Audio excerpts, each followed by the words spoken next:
আজ হচ্ছে 11 নম্বর দিন। আজ এই মুহূর্তে আমি খুব ঠান্ডার মধ্যে রাত্রিবেলা বাইরে ঘুরে বেড়াচ্ছি, কারণ আজ নিজের বাড়িতে এসেছি। দেখতেই পাচ্ছ কত মজা হচ্ছে। তো এই ছোট বাচ্চাকে দেখছো, সারাক্ষণ মাতিয়ে বেড়ায়। ও হচ্ছে আমার পাশের বাড়ির, মানে আমার বাড়ির পাশে দাদার মেয়ে। তো ওর সাথে আনন্দ করছি, বাবা মায়ের সাথে কতদিন পর দেখা হলো। সত্যি বাড়ি এলে যেন প্রাণ ফিরে পাই আমি। সিরিয়াসলি আমি জানি, আমার মানে মনে হয় প্রত্যেকটা মেয়ে নিজের বাড়িতে এলেই তার আলাদাই অনুভূতি হয়, একদম নস্টালজিক। বাবা কেক কাটছে, ওটা খাবো। তো অফিস থেকে ফিরেই বাড়ি চলে এসেছি। আজ বাড়িতে আসার ছিল আজকের দিনটার জন্য। কাল সানডে আছে, ভীষণ মজা হবে।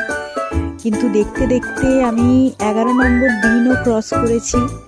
তো সেটার জন্য ভীষণ ভালো লাগছে। আজকে ডায়েরি লেখাটা লিখছি না, কারণ ডায়েরি তো আর আনা হয়নি। ওটা নেক্সট